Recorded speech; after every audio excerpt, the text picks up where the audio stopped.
이 히브리서는 제가 3번에 나눠서 설교를 하려고 해요. 한 번에는 도저히 다 할 수가 없습니다. 이 양과 그 내용이. 그래서 3번에 나눠서 히브리서를 살펴보도록 하겠고요. 자, 오늘 제가 성경 말씀을 읽고 그 내용을 말씀을 드리도록 하겠습니다. 히브리서 1장 1절에서 4절까지입니다. 히브리서 1장입니다. 하나님께서 옛날에는 예언자들을 통하여 여러 번에 걸쳐 여러 가지 방법으로 우리 조상들에게 말씀하셨으나 이 마지막 날에는 아들을 통하여 우리에게 말씀하셨습니다. 하나님께서는 이 아들을 만물의 상속자로 세우셨습니다. 그를 통하여 온 세상을 지으신 것입니다.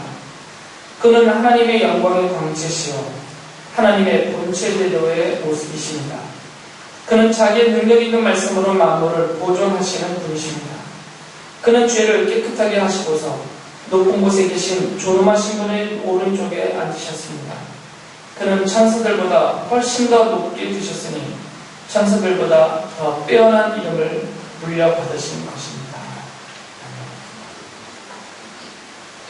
윤정아, 상당히 조금만 꺾어봐. 머리를 꺾으라고.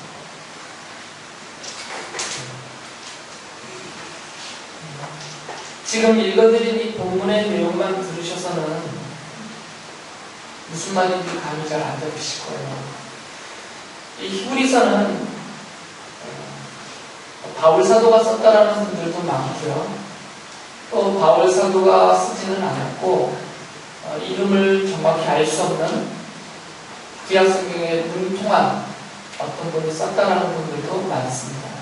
그래서 바울 사도가 썼다라는 게 훨씬 많으면 히브리서도 바울 사도가 쓴 편지다 이렇게 말할 텐데 또 바울 사도가 쓰지 않았다라고 말씀하는 성경학자들도 워낙 많기 때문에 단언하기가 어려워요.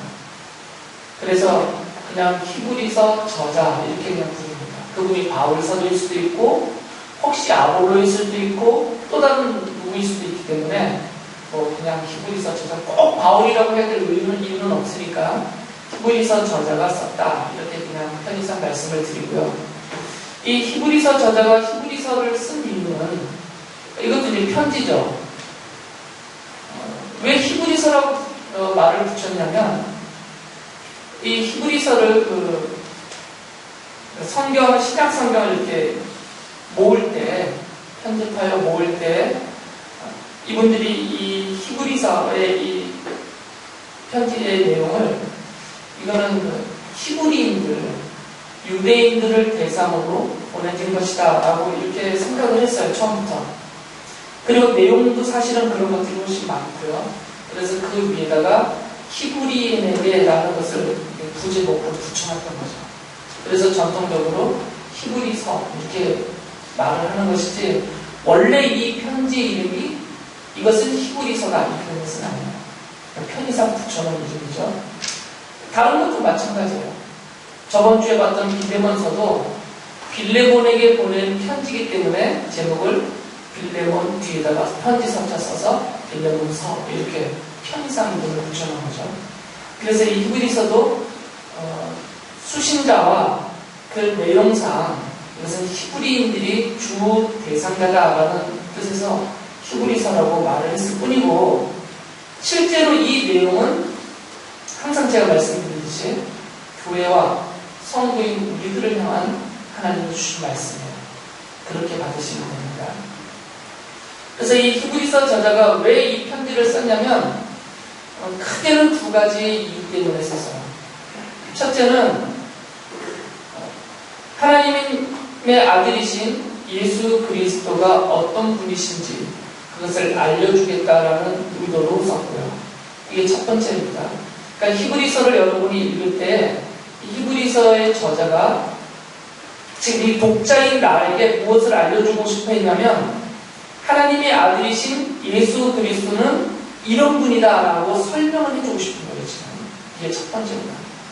두 번째로는 1장 1절에서 말하는 것처럼 바로 하나님의 아들이신 예수 그리스도를 통하여서 하나님이 말씀, 계시를 하셨다고 했는데 그 아들을 통해서 계시하신 하나님의 말씀이 무엇인가?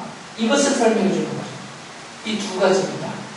그러니까 히브리서를 보는 두 눈은, 하나는 하나님의 아들 예수 그리스도는 어떤 분인가를 보는 것이고, 또 다른 눈은 그 하나님의 아들 예수 그리스도를 통하여서 하나님이 나에게 주시는 이 계시하신 말씀이 무엇인가? 이게 두 개가 히브리서를 보는 두 눈이에요. 그러니까 이 관점으로 히브리서를 봐야 된다는 거죠. 이렇게 보게 되면 마지막 결론 부분에 가면 저절로 아 하고 깨달아지는 게 뭐냐? 그게 믿음으로 나오게 있어요. 이 두 눈으로 보면 믿음으로 결론이 나게 돼 있어요. 그러니까 히브리서는 이렇게 봐요. 그러니까 툭툭 잘라보면 안 되고 1장부터 끝까지 이 두 눈으로 계속 보면 점점 뚜렷해지는 게 있어요. 그게 바로 믿음이라는 거죠. 히브리서 11장만 믿음의 장면이고요. 전체가 다 이 믿음에 대해서 결론으로 마치 10달 동안 아이를 잉태한 산모가 막 몇 시간씩 고통마다 고통스럽게 애를 쓰다가 쑥 하고 아이를 낳는 것처럼, 그렇게 히브리서를 막 고통스럽게, 고통이라는 표현이 좀 그렇지만 힘들게 막 진작에 읽다 보면 쑥 빠지는 게 이제 나오는데, 그게 바로 믿음이라는 거죠.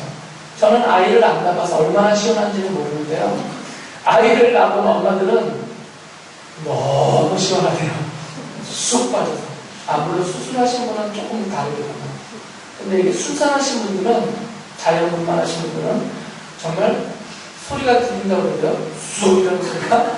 진짜인지 모르겠는데. 아닌가 보죠. 반응도 없으신데. 그래서 이 히브리서를 쭉 읽으면 이 두 가지 관점으로 히브리서를 읽으면 이제 저절로 뚜렷해지는 게 생겨요. 그게 바로 믿음이라는 것이고, 이 믿음을 가진 성도로서 나는 누구인가? 그리고 믿음을 갖고 있는 성도인 나에게 하나님이 약속하신 것은 무엇인가? 결국엔 내가 믿음으로 받게 되는 하나님의 그 약속은 이것이었구나. 이런 것들을 막 알게 돼요. 그러니까 안에서 깨달아질 때 그 희열, 기쁨, 이런 것들이 이제 생겨나게 되는 거죠. 이 설교를 들으면서 여러분이 그런 희열이 좀 있었으면 좋겠고요. 또 이 설교가 하나의 그 안내서가 되어서 여러분이 직접 히브리서를 읽으면서 그런 솟아오르는 그런 기쁨들, 희열들이 좀 많이 있었으면 좋겠습니다. 그래서 오늘은 제가 이 세 가지 면을 다 말씀드릴 수가 없어서, 예수님이 누구신가? 하나님의 아들이신 예수 그리스도는 누구신가? 히브리서 저자가 말하고 있는 하나님의 아들은 이런 분이구나라고 말해주고 있는 그 내용만 오늘은 살펴보려고 합니다. 그럼 다음 주에는 그 아들을 통해서 하신 하나님의 계시의 말씀은 도대체 뭔가, 그것을 살필 것이고요. 그리고 그 다음 주에는 전체적으로 잉태했다가 출산한 것처럼, 그래서 결국은 뭐란 말인가 하고 내 자신에게서 나오게 되는 내용들을 살펴보도록 하겠습니다. 먼저 이 히브리서 저자가 지금은 이제 4절까지밖에 못 읽어드렸는데 계속 읽으셔야 돼요. 쭉 읽어나가면 하나님의 아들은 이런 분입니다 라는 걸 쭉 설명을 하는데, 그 전체적인 설명을 딱 모아놓은 부분이 어디냐면 바로 지금 읽어드린 이 본문이에요.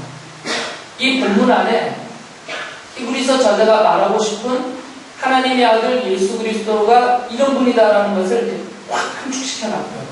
이제 뒤로 가면서 그것을 하나씩 풀어나가는 것입니다. 제일 먼저 말하는 것은 하나님의 아들은 만물의 상속자이십니다. 이것을 첫 번째로 말해요. 그게 2절에 나온 말씀이죠.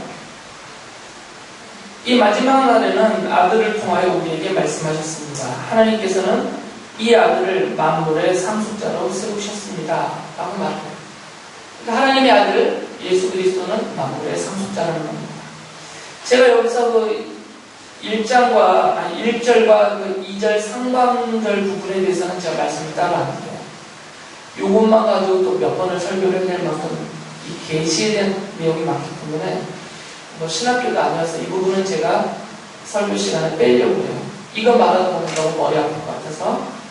왜냐면 그 앞에 부분에 하나님께서 옛날은 구약 성경이거든요.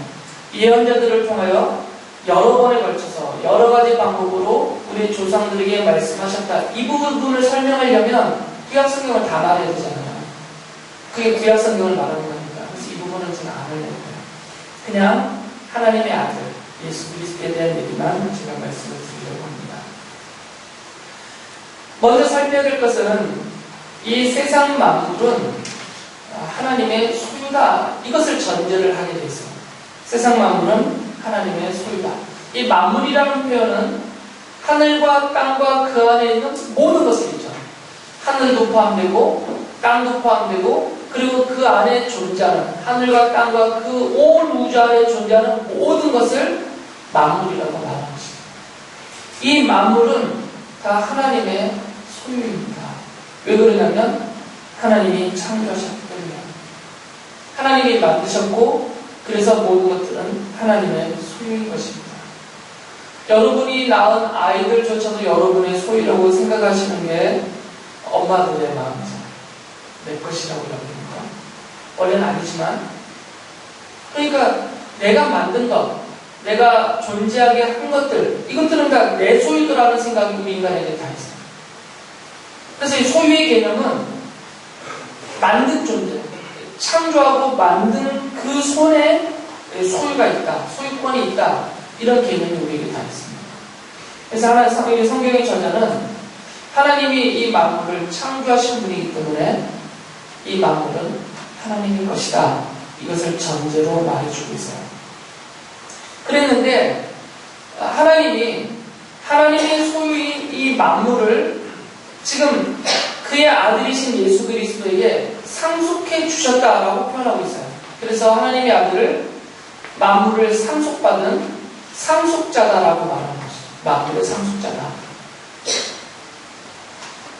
우리 주일학교 학생들도 아침에 이 설교하니까 상속자들 알더라고요. 방송이 좋을 때도 있어요. 상속자 드라마를 봤나봐요. 그래서 상속자의 개념을 알고 있더라고요. 돈을 물려받는 거예요. 상속자는 물려받아서 자기의 소유로 삼는 자죠. 돈이나 대가를 지불하고 받았을 때는 상속이라는 표현을 안 쓰죠. 그냥 받는 겁니다. 어떤 대가를 지불하지 않고 그냥 부모님이나 또는 또 다른 누구로부터 물려받았을 때, 거저받았을 때, 그래서 이것을 나의 소유로, 완전한 나의 소유로 삼았을 때 내가 상속자라는 표현을 쓸 수가 있어요. 예수님은 하나님께로부터 완전히 물려받아서 예수님의 것으로 삼았단 말이죠. 뭐를요? 지금 뭘 물려받은 거라요? 만물을. 그러니까 만물이 하나님의 손에서 예수님의 손으로 넘어간 거죠. 그렇다고 해서 유치하게 꼬맹이들의 생각처럼 이제 하나님은 깃털터리가 되고 예수님이 부자가 됐다 이렇게 생각하시는 거예요. 이 상속자의 개념은 내 손에 있는 것을 이쪽 손으로 옮겨주는 어떤 물질, 물건 이것의 교환 개념으로 생각하시면 안 되고요. 이것은 소유권의 문제예요. 소유권의 문제. 사실 성경이 말하고 있는 것은 이 만물의 창조는 하나님이 하셨다라고 말해요. 우리 다 그렇게 알고 있잖아요. 창세기 1장 1절인 것을 말하잖아요. 태초에 하나님이 천지를 창조하셨다. 그러니까 하나님이 창조자예요. 창세기에서는 그것을 강하게 말하죠. 그러니까 당연히 이 만물은 하나님의 것입니다. 하나님이 창조하셨으니까. 그런데 또 다른 성경을 보면 이런 표현들을 써요. 요한복음 1장 3절에 보면 만물이 그로 말미암아 지은 바 되었으니 지은 것이 하나도 그가 없이는 된 것이 없느니라 라고 말해요. 여기서 그는 누구일까요? 예수님이에요. 요한복음 1장에서는 예수님에 대한 얘기를 하거든요. 그러니까 지금 만물이 예수님으로 말미암아 지은 바가 됐고요. 그러니까 예수님이 창조자다라고 말하고 있는 거죠. 골로새서에서도 이런 똑같은 말을 하고 있는 거예요. 같은 히브리서에서도 뒤에 보면 이런 말씀을 하세요. 그를 통하여 온 세상을 지으신 것입니다. 그러니까 이 성경은 어느 부분을 보면 하나님만 창조자인 것처럼 보이지만 또 다른 성경을 보면 예수님도 창조자다라고 말하고 있어요.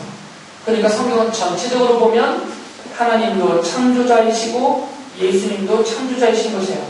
그렇다면 결론은 뭐겠어요? 태초에 천지를 창조하실 때 이 천지의 만물을 누가 만드셨다가 되는 거예요, 결론은? 하나님과 예수님이 함께 만드신 거죠. 방법적인 것은 우리는 모릅니다. 어떤 방법으로? 기능적인 것은 우리가 알 수가 없어요. 어떻게 두 분이 공동작업으로 만드셨는지 그것은 우리가 알 바가 아니에요. 그건 하나님의 영역의 일이니까 우리는 땅의 것을 알려하지 못하는데 그것까지 알려고 해봤자 머리만 아프죠. 그러나 분명한 성경이 말하는 것은 하나님도 창조자이시고 예수님도 창조자이세요. 성경이 그렇게 말하니까. 그러니까 만물은 하나님의 손에도 있는 것이고 예수님의 손에도 있는 거죠. 두 분이 공동 소유권을 있는 것이에요. 두 분에게. 그런데 이제 이 히브리서의 말대로 한다면 하나님이 이 만물의 소유권을 예수님의 손에 다 넘기셨다는 겁니다. 똑같이 하나님의 것이지만, 똑같이 하나님과 예수님의 것이지만, 이 똑같은 하나님의 것이지만 이것을 주관할 수 있는, 이것 전체를 맡아서 주관할 수 있는 그 권리를 하나님이 예수님에게 다 넘겨주셨다는 겁니다. 그래서 이제는 하나님이 이 천지 안에 있는 만물을 직접 상대 안 하신다 그 말입니다. 특히 인간에 있어서 인간에 대해서는 이제 하나님이 직접적으로 대하시지 않아요. 구약 성경에 보면 하나님이 직접 대하셨어요. 구약 성경 보시면 성막이 지어지기 전에는 하나님이 직접 하나님의 택한 사람들에게 나타나셔서 그들에게 말씀하시고 보여주시고 직접 그런 교제를 해주셨죠. 대표적인 인물이 노아라든지 아브라함이라든지 이런 분들이잖아요.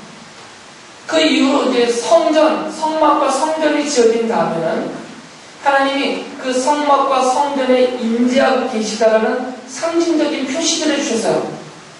구름이라든지 불이라든지 빛나는 광채라든지 이런 것들로 그러면서 그 성전 중심으로 해서 하나님이 그 백성을 직접 상대하셨단 말이죠. 제사를 받으시면서. 그런데 히브리서의 전에 말이 보면 이 마지막 날에 이르러서는 이라고 하잖아요. 이 마지막 날은 예수님이 이 땅에 오신 날부터 마지막 날. 그러니까 예수님이 이 땅에 인간의 모습으로 인간으로 태어나신 그때부터는 이제는 소유권을 예수님께 넘겨버리신 거죠. 그래서 이제는 하나님이 인간인 우리들을 직접 상대하지 않아요. 그래서 예수님을 빼놓고 내가 하나님을 직접 만났다고 하는 사람들은 다 뻥이에요. 하나님이 만나주지를 않는데 예수님이 없으면 하나님을 만날 수가 없다니까요. 아예 하나님이 상대를 안 하신다니까. 이제 넘겨버리셨으니까 관리권과 소유권을. 그래서 예수님 없이 내 능력으로 뭐 내가 꿈으로 뭐로 하나님을 내가 믿음도 없는 사람들이 내가 만나고 왔다 이렇게 말하는 건 다 뻥이에요. 이상한 거 만나고 온 거예요. 하나님은 그렇게 만날 수 없게 해놓으셨어요. 이제는 하나님은 예수님을 통해서만 인간들을 만났어요. 예수님께 다 넘겨버리셨기 때문에 주인들을 향한 모든 것들. 그게 바로 이 만물의 상속자라는 그런 깊은 의미이고 뜻인 것입니다. 그래서 전에는 하나님이 인간들을 직접 대하실 때는 어떤 일들이 생겼었냐면 하나님은 공의로우신 분이잖아요. 공의로우신 하나님이시기 때문에 죄인들의 죄를 벌하셔야만 된다는 말이죠. 심판하고 바로 잡으셔야 돼요. 그러니까 구약 성경에 보면 사람들이 죄를 지었을 때 하나님이 그냥 바로 벌 주세요. 하늘에서 불이 쏟아지기도 하고 땅이 갈라져서 떨어지기도 하고 전염병으로 바로 치시기도 하고 직접 선대하시는데 직접. 근데 이제는 소유권이 예수님께로 다 넘어갔어요. 직접 상대 안 하세요. 그러니 이제는 하나님이 예를 들어서 환경적인 형태를 직접 상대하셨다면 경제는 형태는 벌써 그지? 근데 이제는 직접 상대 안 하세요. 그러니까 이제 어떻게 상대를 하시냐면 예수님을 통해서 경진형제를 구하신다는 거죠. 그러니까 이제는 하나님의 예수님을 통해서 경진형제를 보시니까 여기서 한번 벌러지는 것이죠. 하나님의 심판이, 하나님의 형벌이. 그래서 예수께서 하나님 앞에서 내가 경진이를 위해서 대신 십자가에 못 박아 죽임을 당하면서 경진이에게 쏟아질 그의 죄에 대한 하나님의 벌과 심판을 내가 대신 다 받았습니다, 하나님. 그러니까 이제는 내가 경진이의 죄를 용서하고 싶습니다. 그리고 경진이에게 이 천국의 영생의 선물을 주고 싶습니다. 하나님 어떠십니까? 이거예요. 그럼 이제 하나님의 역할은 뭐겠어요? 그렇게 말했더니 우리 애들이 하는 말이 하나님은 놀고 먹네요. 할 게 없네요. 그러는 거죠. 할 게 없는다. 하나님은 결정을 하시는 분이세요. 그렇게 하라는 거죠. 그럼 또 이렇게 표현하면 그러면 예수님은 신하고 하나님은 임금이고처럼 생각되잖아요. 근데 그것도 아니라는 거죠. 왜 그러냐면 성경은 예수님을 하나님이라고 하잖아요. 그러니까 예수님의 생각이 곧 하나님의 생각이고 예수님의 마음이 하나님의 마음이고 예수님의 결정이 하나님의 결정이에요. 그러니까 하나님이 예수님의 생각과 예수님의 결정과 예수님이 하시는 것에 대해서 요만큼이나 단 한 번도 안 돼 하실 수가 없는 거죠. 같은 생각, 같은 마음, 같은 결정이니까. 그래서 예수께서 내가 경진이를 택했고 경진이를 위해서 죽었고 경진이를 사하고 내가 경진에게 영생을 주겠다 하시면 하나님 그걸 다 해주시는 거죠. 이제 그렇게 상대하신단 말이에요. 하나님이 직접 상대하셨으면 바로 벌하셔야 돼요. 바로 땅을 가르시고 바로 불을 쏟으시고 바로 그래야 되는데 왜 그렇게 이제 안 하셔요? 하나님 예수님께다 맡겼으니까 예수님이 그 모든 저주와 그 비참함을 다 해결해 버리시다 그 말이에요. 그런데 예수님이 손을 뗀 사람들이 있어요. 이 사람들은 누구냐면 하나님을 거역하는 사람들, 복음을 거절하는 사람들, 하나님 앞에 나오지 않는 사람, 버림받는다고 정해진 사람. 이 사람에 대해서는 예수님이 손을 떼버리셨거든요. 그러니까 이제는 이들에 대해서는 하나님이 직접 다루시는 거죠. 예수님이 이들에 대해서는 어떤 변호도 어떤 변명도 안 해주세요. 그들을 위해서는 더 이상 하실 것이 없기 때문에. 그래서 이들에 대해서는 하나님의 직접적인 손대심이 있어요. 그러니까 죄를 면할 길이 없는 거죠. 하나님의 형벌과 심판을 면할 길이 없는 거죠. 그들에게 정해져 있는 지옥 형벌에서 벗어날 길이 없는 것입니다. 그러나 여러분들은 다르다 그 말이에요. 뒤에 부분 보면 나오는데 성경은 이 히브리서 저자는 우리들을 가리켜서 뭐라고 부르고 있냐면 하나님의 집안 사람 이렇게 불러요. 하나님의 집 안에서 사는 사람들이다라고 부르는 거예요. 여러분들을. 그러니까 여러분은 하나님의 집 안에 있는 집안 사람이에요. 집 바깥의 사람이 아니고 하나님의 집 바깥에 있는 사람들은 하나님이 직접 다루시는 거예요. 예수님이 그들에 대해서 더 이상 해주실 게 없어요. 그러나 하나님의 집 안에 이걸 교회라고 생각하시면 안 돼요. 이 예배당이라고 생각하시면 안 돼요. 여기는 예수님 안 믿는 사람들이 와서 앉아있을 수가 있습니다. 이 하나님의 집 안이라는 것은 참된 믿음의 공동체라는 거죠. 참된 신앙을 고백하는 들 그럼 믿음의 자녀들의 그 공동체 이것을 하나님의 집 안이라고 하고 나는 그 집 안에 있는 집안 사람입니다. 이들에 대해서는 여러분이 하나님의 집안 사람이기 때문에 예수께서 여러분을 다루시고 계십니다. 그게 이 상속자의 개념인 거죠. 그래서 이 예수님의 그 상속자로서의 뛰어남을 말하기 위해서 히브리서 저자는 천사와 예수님을 대조해요. 그래서 예수님을 대해서 이렇게 표현하잖아요. 아까 사진을 보면 그는 천사들보다 훨씬 더 높게 드셨으니 천사들보다 더 빼어난 이름을 물려받으신 것입니다. 라고 말합니다. 왜 이렇게 천사에 대한 얘기를 하냐면 지금 우리들은 사실 천사에 대해서 별 생각하지 않고 살잖아요. 그런데 유대인들에게서는 이 천사에 대한 생각이 아주 커요. 특히 그들이 그 중간 시대의 그 400년을 지나오면서 그러니까 말라기가 끊긴다. 말라기서가 써지고 그때부터 이제 이스라엘은 망하거든요. 바벨론 포로 끌려갔다 돌아와서부터 계속 마카비 독립전쟁을 거치든 어쨌든 간에 결국 이들은 로마 시대 때까지 완전 이 400년이 중간시대라고 불려지는데 이 중간시대 이 유대인들에게 어떤 생각이 크게 자리 잡냐면 천사 숭배 사상이 아주 크게 자리 잡아요. 이건 성경은 아닙니다. 성경은 아니고 유대인들의 생각에서 천사를 숭배하는 일들이 많이 생겨요. 그 흐름이 지금 어디까지 가 있냐면 로마 카톨릭까지 가 있는 겁니다. 그래서 로마 카톨릭도 천사를 숭배한단 말이죠, 지금. 성경은 이 숭배 대상은, 경배와 숭배 대상은 오직 삼위일체 하나님 한 분밖에 없어요. 천사도 숭배 대상이 아닌데 유대인들의 주류가 아닌 비주류 쪽으로 어떤 의식이 많이 목신문학 속에서 생겨났냐면 천사 숭배 세상이 있었어요.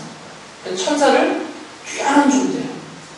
마치 하나님의 아들을 못지않은 그런 존재처럼 떠받드는 그런 의식이 그들에게 있었는데 그래서 이 히브리서 저자가 그 유대인들을 대상으로 삼아서 보내는 것이 많기 때문에 그들의 의식 속에 있는 이 천사를 너무 높이고 있는 그 생각이 있기 때문에 대조하는 거죠. 그 천사보다 당신들이 그렇게 높게 여기는 저 하늘 끝에 영광의 보좌에서 앉아서 하나님 곁에 있다라고 보고 있는 그 천사들보다도 더 뛰어나신 분이 바로 이 하나님의 아들 예수 그리스도시다. 이것을 말해주는 겁니다. 천사에 대해서는 1장 14절에 보면 히브리서 저자는 이렇게 말해요. 천사들은 모두 구원의 상속자가 될 사람들을 섬기도록 보내심을 받은 영들이 아닙니까? 섬기도록 보내심을 받은 영들이다. 다시 말하면 일꾼이다 그 말이에요. 그러니까 이 천사들은 일꾼에 불과하다 그것입니다. 그래서 이것에 대해서 뭐라고 이렇게 표현하냐면 그리스도의 구속의 수단적인 존재다 이렇게 말해요. 다시 말하면 하나님이 예수님을 통하여서 죄인들을 구원하시는 그 일에 있어서 천사는 수단으로 방법으로 사용되는 존재이다 말이에요.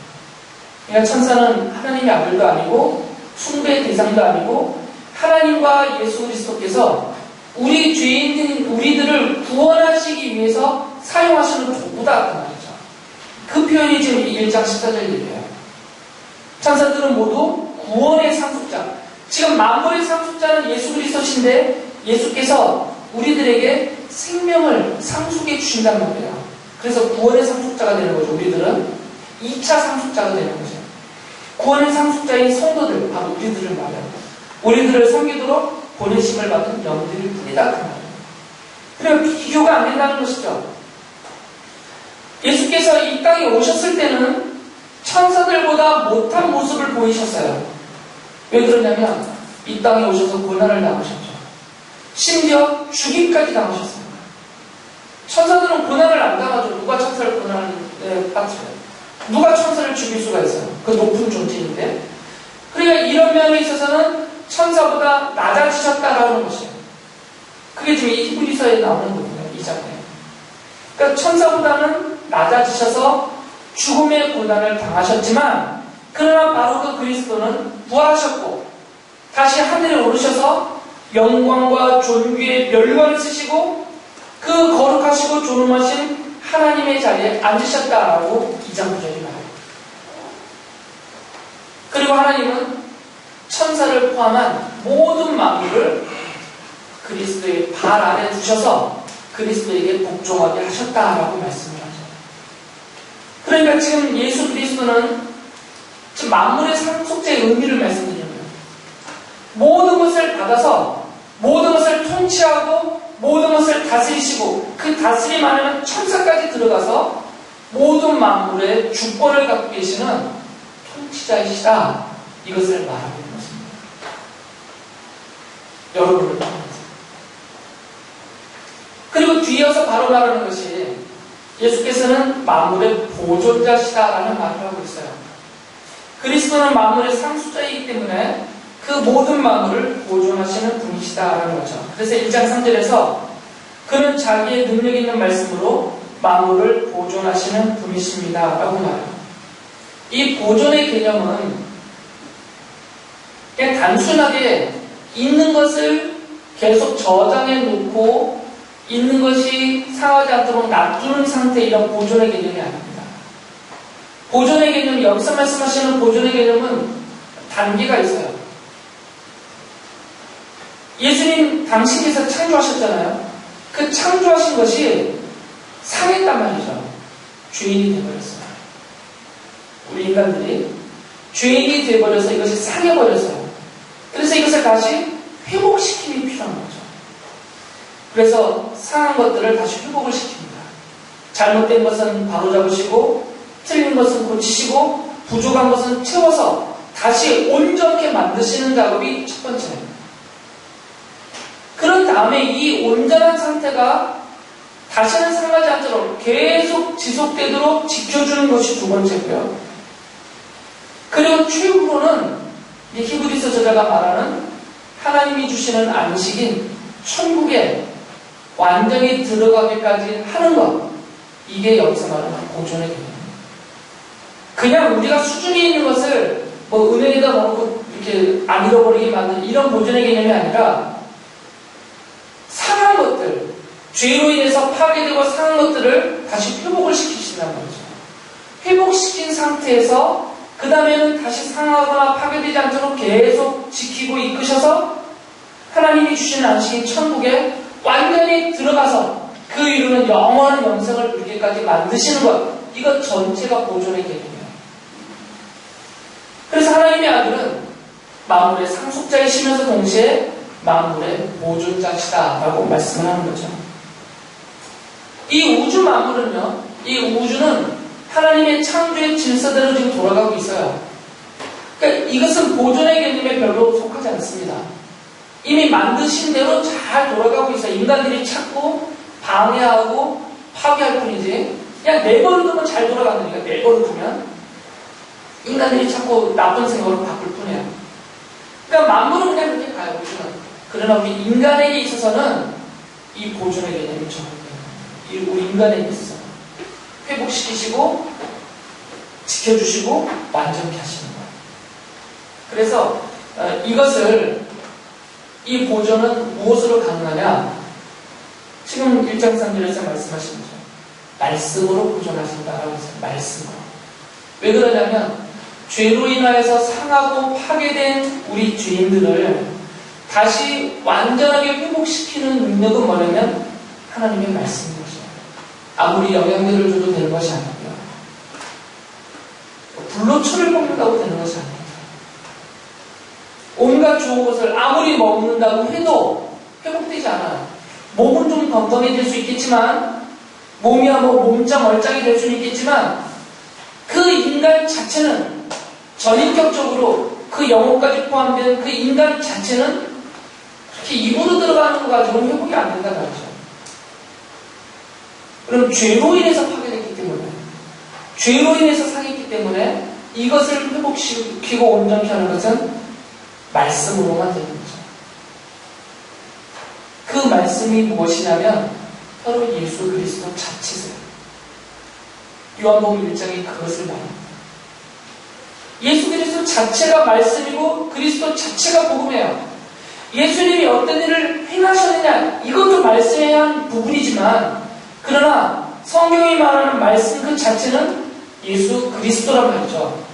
그래, 예수님이 자기 자신을 통하여서 회복시키는 거예요. 예수님이 오셨고 예수님이 파괴된 우리들을 위해서 직접 십자가에서 죽임을 당하시고, 그 예수께서 부활하시고, 그 예수께서 우리들의 죄 용서받는 근거가 되어주시는 보혈을 쏟으셨고, 그리스도 자체를 통해서 우리를 회복시키고 보존하신다, 그 말씀입니다. 주님은 그런 보존자시다라는 말씀입니다. 그래서 성경은 특히 2장 3절에서는 그리스도를 통해서 그 말씀으로 보존하시는 그 구원을 가리켜서 귀중한 구원이라고 합니다. 아주 귀중한 구원입니다. 하나님의 아들이 나를 구원하신 것이기 때문입니다. 이것을 더 강조하기 위해서, 아까는 만물의 상속자를 강조하기 위해서 천사와 비교를 했다면, 이번에는 이 만물의 보존자를 강조하기 위해서 누구와 대조를 하고 있냐면 모세와 대조를 해요. 보면 이제 히브리서 전체를 보면 천사와 대조하고 모세와 대조하고 제사장과 대조하고 또 이제 그 네 번째로는 성막과 성소와 대조하는 이런 대조법을 계속 쓰거든요. 왜 그러냐면 우리 인간에게 알려주기 위해서요.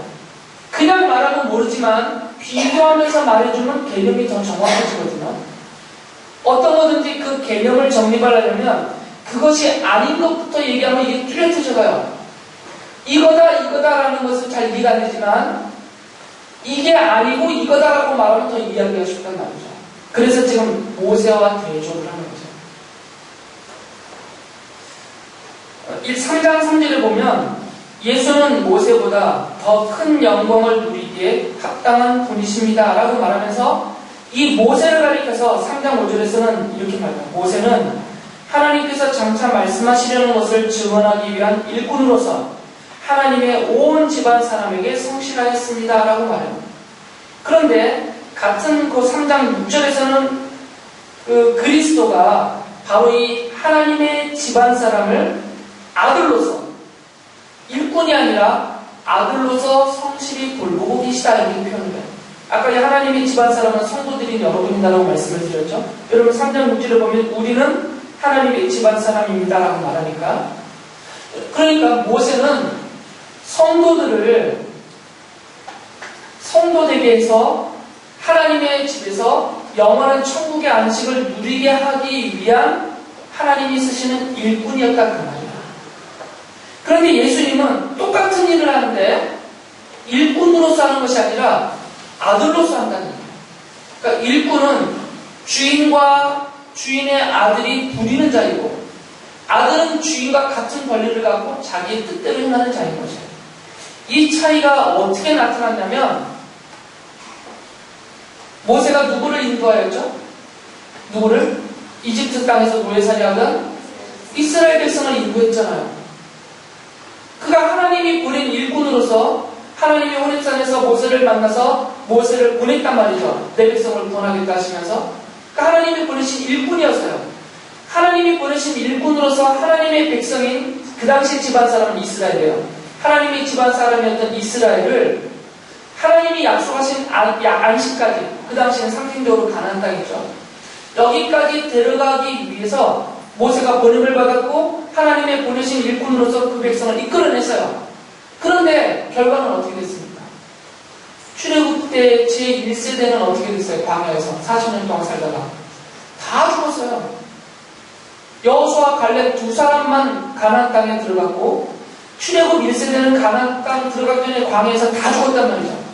그들이 거기서 실패하고 다 죽은 이유에 대해서 성경은 뭐라고 말하냐면 그들이 하나님을 거역하였다고 말했어요. 하나님을 거역하였고 그들이 하나님의 뜻을 배척하고 하나님을 떠났다라고 5장에서 말해요. 그래서 그들은 하나님이 약속하신 그 안식에 들어가지 못했다라고 말해요. 그러니까 모세는 실패했다고 말입니다. 성공하지 못했어요. 그 백성을 보존하는 일을 못했다 그 말이에요. 그 백성을 보존하게 하기 위해서 모세를 보냈는데 모세는 그 보존하는 일을 못했어요. 아까 보존 얘기했잖아요. 회복시키고 이끌고 들어가게 하는 게 보존인데 모세가 그 일을 해보려고 했지만 못했어요. 못한 이유는 모세 자체에게도 있어요. 인간이기 때문에. 일꾼이기 때문에. 그러니까 성경은 그것을 보여주는 거죠. 그런데 그 다음으로는 하나님이 누구와 이 일을 하게 하셨냐면 하나님의 아들이 이 일을 하게 하셨다 그 말이에요. 예수께서 하나님의 아들로서 하나님의 집안 사람인 성도인 교인 여러분들을 회복시킵니다. 그리고 이 회복된 상태로 계속 이끌어가세요. 넘어지지 않도록 빠지지 않도록. 그리고 하나님이 주시는 안식인 천국에까지 들어가게 하세요. 이 일을 예수께서 하시는데 이 보존하시는 일은 성공했다. 완성하셨다. 그래서 완전한 구원을 이루셨다. 이렇게 성경이 말합니다. 그래서 모세와 아들로서 예수님을 대조하는 거죠. 그렇게 본다면 출애굽의 역사는 모세가 등장해서 이루는 출애굽의 역사는 장차 아들로서 오시는 보존하시는 자이신 예수 그리스도가 이루시는 이 귀중한 구원 그리고 완전한 구원에 대한 설명이었다는 것을 알 수 있어요. 그것을 알려주기 위해서 이 불완전함을 보여주는 것이죠.